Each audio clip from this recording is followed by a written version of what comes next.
Well, good morning, everyone. I trust everyone's having a good day thus far, enjoying the spring-like weather. We're going to go this morning and we'll continue on talking about from glory to glory. Um, and, a lot of this stemming from our service that we had Sunday at church.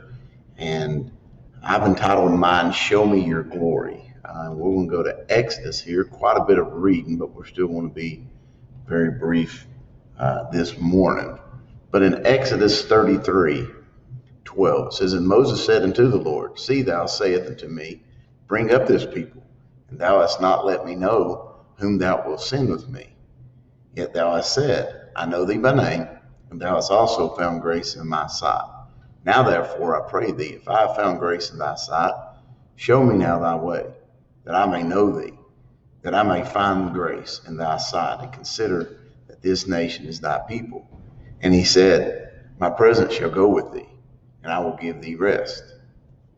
And he said unto him, If thy presence go not with me, carry us not up hence. For wherein shall it be known here that I and thy people have found grace in thy sight? Is it not in that thou goest with us? So shall we be separated, I and thy people, from all the people that are upon the face of the earth.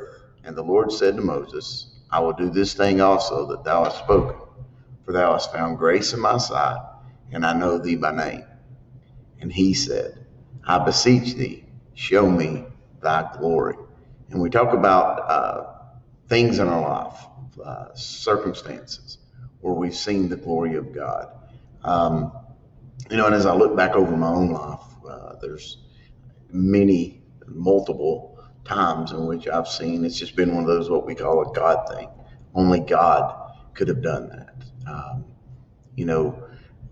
But it's trying to find God in the day to day. And that's a lot of what I think Moses is saying here in this passage. Is Moses obviously is, the leader has been chosen to lead God's children out of captivity. And Moses, he gave a lot of excuses that he didn't want to go, he didn't want to do it, he wasn't qualified to do these things.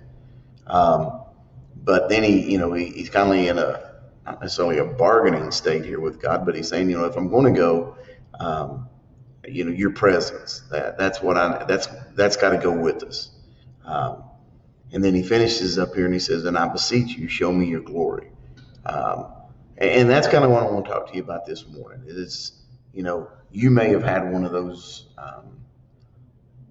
big events, one of those just, it may be a sickness or whatever it was to where it just looked very bleak for you or a family member, whatever. And you just saw God show up as we heard testimony. And truly God is able to do that, to do the things that only he can do. And we see those miracles all around us every day.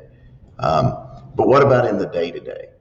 What about in the little things? What about, in just the ordinary day when, the ordinary bump and grind of life, just, the grind of it, just the living in a fallen world. It's a tough place to be. And when we see the evil that is around us, do we seek each day to find the presence of God? God's all around us. He says that he'll go with us always, even to the very end.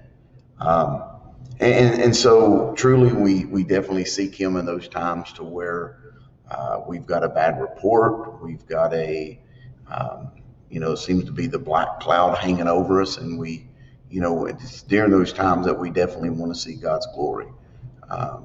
We want the presence of God to be with us. But what about in the day to day when life is, just normal? My prayer is that we, even in those situations, we're seeking to see God, that his presence is with us every day. When we say that, God, show me your glory, it's not going to be, the same way that he didn't show himself to Moses, but just the glimpse of his presence. When we understand exactly who God is, we will understand too that we couldn't behold the glory of God. not in the state that we're in today, or ever would be on this earth. But just a glimpse, God, let us see the glimpse of you each and every day. And the key to that is looking for it. So we pray that that's what you do this day, and that you'll have a blessed day.